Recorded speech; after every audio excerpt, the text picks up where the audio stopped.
Doc, yung counter-argument ng House lawmakers is that, as you said, hindi pa ready yung PhilHealth. Pag tinanggal daw yung MyFIP this year, 1.1 million patients will be without coverage. Mahihirapan yung 1.1 million. I can see you smiling. And scratching your head.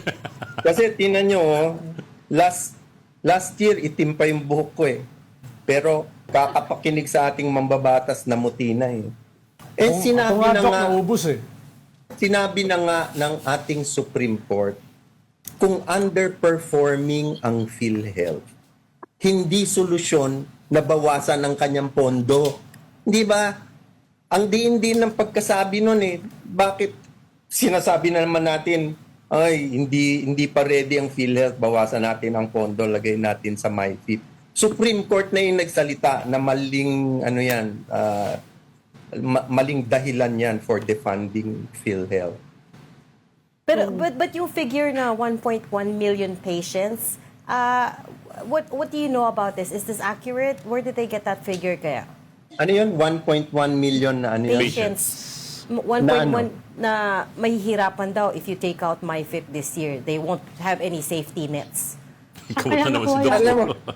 Alam mo, ang dapat na binabayarang premium ng PhilHealth is for 24.5 million people or Filipinos who cannot afford health care. And they're worried about 1 million. 24 million ang kanilang tungkulin bayaran ang premium ng 24 million Filipinos. That's 147 billion for 2026. Pag binayaran nila yan, all these indirect members will be eligible for no balance billing when they are admitted to a hospital.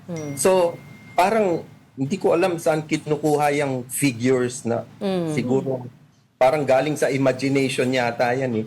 Dahil tatalikuran mo yung premium ng 24.5 million Filipinos. Parang hindi naman tama yun, di ba? Saka doktor, sinasabi nila, hindi daw magiging ready pang PhilHealth. Bakit ready ba yung MyFIP? How efficient is it?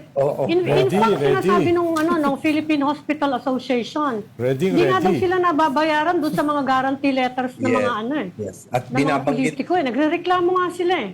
Binabanggit nila Ami lagi yung natutulungan, no? Pero hindi nila binabanggit yung isang damakmak na pasyente na rejected, no? So, tsaka walang patakaran eh. Sino ba ang dapat bigyan? Sino ang dapat hindi bigyan? Ang nangyayari, naobserbahan namin kung election period, dumadaming MyFIP. So parang nagiging pangunahing dahilan ng MyFIP, kung iboboto nila yung nagsasign ng guarantee letter. So it's really an abused provision in our budget na kaya ang panawagan namin, tanggalin na yan.